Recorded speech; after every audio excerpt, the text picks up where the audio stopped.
السلام عليكم ورحمة الله تعالى وبركاته. ودي ቻናላችን ተከታታዮች በሙሉ ቻናሉን ሰብስክራይብ፣ ላይክ እና ሼር በማድረግ ይተባበሩ። بسم الله الرحمن الرحيم الحمد لله رب العالمين والصلاة والسلام على رسول الله صلى الله عليه وسلم. ዛሬም ከሰሃቦች ማህደር الله سبحانه وتعالى رضي الله عنهم أجمعين ብሎ እውቅና የሰጣቸው እነሱም አላህን የወደዱ አላህም ደግሞ ስራቸውን የወደደላቸው የነሱን ታሪክ እናያለን። የዛሬው ባለ ታሪካችን መርሰድ ኢብኑ አቢ መርሰድ ይባላል። በነቢያችን ሰለላሁ ዐለይሂ ወሰለም ዘመን አንድ ሰው ነበር። ስሙም መርሰድ ኢብኑ መርሰድ ይባል ነበር። መርሰድ ኢብኑ አቢ መርሰድ በመባል ይታወቃል። ይህ ሰው በመካ የነበሩ ሙስሊሞችን በሚስጥር ወደ መዲና የሚያጓጉዝ ግለሰብ ነበር።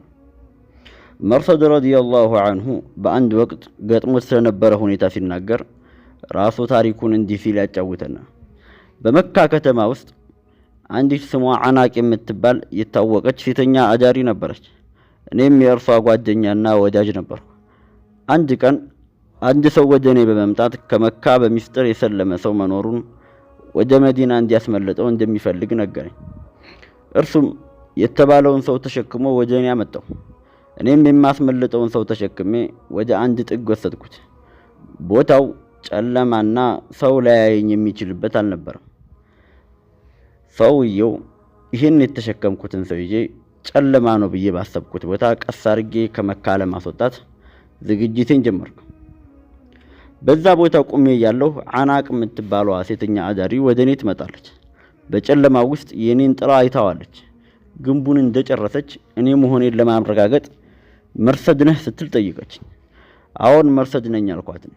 እርሷም አይዞህ እንኳን ደህና መጣህ፣ ወደ ቤት ግባና ሌሊቱን ከኔ ጋር እደር አለች። እኔም አናቅ ሆይ አሁንማ አላህ ዝሙትን እርም ወይም ክልክል አድርጓል በማለት መለስኩላት። እርሷም በመልስ የተናዳ ሰዎች ሆይ ምርኮኞቻችሁን የሚያስመልጥ ሰው ወደ ሰፈራችሁ መጥቷል እያለች መጮህ ጀመረች። ሴቶች የሚፈልጉትን ካላገኙ ምንጊዜም ቢሆን ተንኮል ካሰቡ አላህ ይጠብቀንና ከባድ ነው የነሱ ተንኮል። እኔም ከቦታው ፈጠን ብዬ በማምለጥ ወደ አንድ መካ ተራራ አካባቢ በሚያድረስ ወደ ሸለቆ ውስጥ ገባሁ። የአካባቢው ሰዎችም ተከታትለውኝ መጡ። ከተደበቅኩበት አካባቢ ደርሰው በመቆም አካባቢውን ከቃኙ በኋላ ሽንታቸውን መሽናት ጀመሩ። ሽንታቸውን ጭንቅላቴ ላይ ተንቆረቆረ። ምንም ዱካ ሊያገኙ ስላልቻሉ ወደ ሰፈራቸው ተመለሱ። የተሸከምኩት ሰው ወፍራም ነበርና በጣም ከብዶኛል። ለሰዎች እይታ እንዳልጋለጥ ወደ አንድ ሰዋራ ቦታ ይዤው ገባሁ። አንዳንድ ነገር ከላዩ ላይ በመቀነስ እንደገና ተሸክሜው ወደ መዲና ጉዞውን ጀመርኩ። መዲና እንደደረስኩም እጅግ በጣም ደክሞኝ ነበር። ወደ ነብያችን ሰለላሁ ዐለይሂ ወሰለም ዘንድ ሄድኩና አንቱ የአላህ መልእክተኛ ሆይ አናቅም ባገባት ምን ይመስልዎታል ስል ጠየቅኳቸው። ሁለት ጊዜ ደጋግሜ ብጠይቃቸውም መልስ ሳይሰጡኝ ዝም አሉ። አላሁ ሱብሓነሁ ወተዓላ የሚከተለውን አንቀጽ እስኪያወርድ ድረስ ዝምታቸው ቀጥሎ ነበር። አላህ ግን ይህን አንቀጽ አወረደ። ሱረቱል ኑር ላይ አንቀጽ 3 ምዕራፍ 24 ላይ ዝሙተኛ ዝሙተኛይትን ወይም አጋሪቱን እንጂ አያገባም፣ ዝሙተኛይቱንም ዝሙተኛ ወይም አጋሪ እንጂ አያገባትም፣ ይህም በምእመናን ላይ ተከልክሏል የሚለው አያ ወረደ። ነቢያችን ሰለላሁ ዐለይሂ ወሰለም አንተ መርሰድ ሆይ ዝሙተኛን እንደሷው ዝሙተኛ ወይም አጋሪ ቢሆን እንጂ አታገባም፣ ዝሙተኛይቱንም ዝሙተኛ ወይም አጋሪ ቢሆን እንጂ አያገባትም በማለት መለሱልኝ። ውድ የተከበራችሁ ወንድምና እህቶች ከዚህ ታሪክ ልንረዳ የምንችለው መርሰድ ረዲየላሁ ዐንሁ የሚኖረው በመካ ውስጥ ነበር። ማንኛውንም ነገር ቢፈጽም እርሱን የሚያየው አንድም ሰው አልነበረም። ነቢያችን ሰለላሁ ዐለይሂ ወሰለም ሆነም ሌላ ሰው መጥፎ ቢፈጽም አያዩትም። ይህ ግን ታላቅ ሱሐቢ ከሰው እይታ በተደበቀ ድቅድቅ ጨለማ ወጣትና የሚወዳትን ልጅ ራሷ ፈልጋው መታ ስሜቱን ሊገታ ችሏል። በተጨማሪም ይህች ሴት ሊያገባት የሚመኛት ሴት ናት። እርሷም በጊዜው እርሱን ለማሳሳትና ለመማረክ ያላደረገችው ጥረት አልነበር።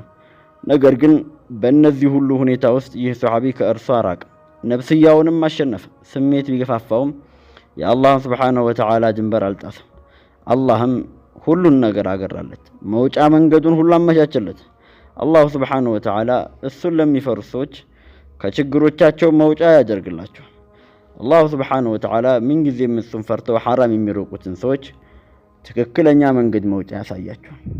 ልብ በሉ አላሁ ሱብሓነሁ ወተዓላ አዛኒየቱ ላ የንኪሑ ኢላ ዛኒ ነው የሚለው።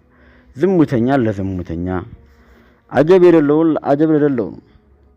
ስንት ሰው አለ የሰው እህት አጀብ በማሳጣት አጀበኛ ሴት የሚፈልግ ስንት ወንድም አለ። የሰው እህት እያበላሹ የሰው ልጅ እያበላሹ እሱ ደግሞ አጀበኛ መፈልግ፣ ይሄ አላሁ ሱብሓነሁ ወተዓላ እንደማይሆን ይናገር። የእሱ እህት ላይ ሊሆን ደስ የማይለው ነገር እናቱ ላይ ቢደረግበት የማያስደስተውን ነገር ሰው እህት ላይ ከማድረግ መቆጠብ አለበት። ማንኛውም ሙእሚናት አላሁ ሱብሓነሁ ወተዓላ የከለከለውን መከልከል አለበት። ረሱል ዓለይሂ ሰላቱ ወሰላም ያዘዙትን መታዘዝና በዛም ቀጥ ማለት ግዴታው ነው። አላሁ ሱብሓነሁ ወተዓላ ሁላችንም የሱን ክልከላ ከማያልፉት ባሪያዎች ውስጥ አላህ ያድርገን። አላህን ወደው ከሐራም ርቀው በሐላሉ መንገድ ቀጥ ብለው በስቲቃማ ኑሮ ከሚሞቱት ውስጥ አላህ እንዲያደርገን የምንጊዜም ዱዓችን ነው። አላሁ ሱብሓነሁ ወተዓላ ሰምተው ተናግረው ከሚጠቀሙት አላህ ያድርገን። ፈዘኪር ፈኢነ ዚክራ ተንፈዑል ሙእሚኒን። ለዛሬ ምንጫችንን ሐያቱ ሰሓባ ሼህ መሐመድ ዩሱፍ አልከንደህላዊ ቁጥር 3 ሙጀለድ ላይ ከጻፉት የተወሰደ። ወሰላሙ ዓለይኩም ወረሕመቱላሂ ተዓላ ወበረካቱሁ።